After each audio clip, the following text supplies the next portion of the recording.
আগামী কালকে মানে সকাল থেকে এবং রাত 12টার পর থেকেই আমাদের দুই বন্ধুর বার্থডে, মানে শুভ জন্মদিন।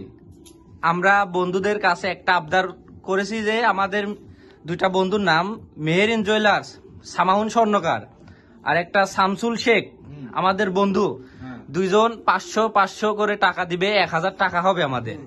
কালকে আমরা পিকনিক করি, যাই করি, আমরা সবাই একসাথে খাবো। আমরা এদের থেকে টাকা চাচ্ছি, আমরা কিন্তু জোর করতেছি না। এরা নিজের ইচ্ছায়, স্ব ইচ্ছায়, এরা মন খুলে আমাদেরকে 500 করে দুজন 1000 টাকা দিবে। আমরা ওই 1000 টাকা নিয়ে কি করব? পিকনিক করব। এখন দেখেন এদের হাতে লাঠি আছে, কিন্তু এরা কিন্তু জোর করতেছে না। এবং সামাউন স্বর্ণকার এখানে নাই, এই ভিডিওটা তার কাছে পাঠিয়ে দেওয়া হবে এবং সে ভিডিওটা দেখবে। সে যদি রাজি না হয়, সেম ভাবে তাকে লাঠি দিয়ে তাকে কিন্তু ভয় দেখানো হবে না। আমরা লাঠিলি দাঁড়াবো, সে নিজের ইচ্ছায় স্বীকার করবে, স্বীকার না করলেও সে দিবে। আর যদি না দেয়, এই ভিডিওটা আমরা শেয়ারের উপর শেয়ার করব। দরকার হলে বাংলাদেশ গুগল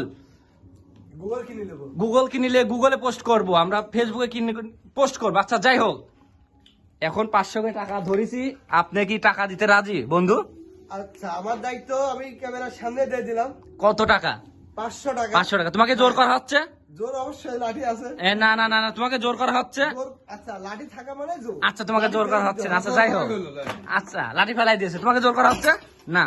আচ্ছা, এবারটা আমি বলি। হ্যাঁ, এই সামাউন কি টাকা দিবেন? হ্যাঁ, ও দিলে আমি দিয়ে দেবো। আচ্ছা, মেরিন জুয়েলার্স সামাউন স্বর্ণকার 500 টাকা দিলে আপনি 500 টাকা পিকনিক করার জন্য দিবেন। দেবো, কিন্তু মেরিন জুয়েলার্স এর দায়িত্ব নিবে কে? আমি দায়িত্ব নিব। সে তোমার 500 টাকা দিবে? হ্যাঁ, আমি 500 দেবো, কিন্তু ওকে, এবার আমার ভয়েস টুক আছে।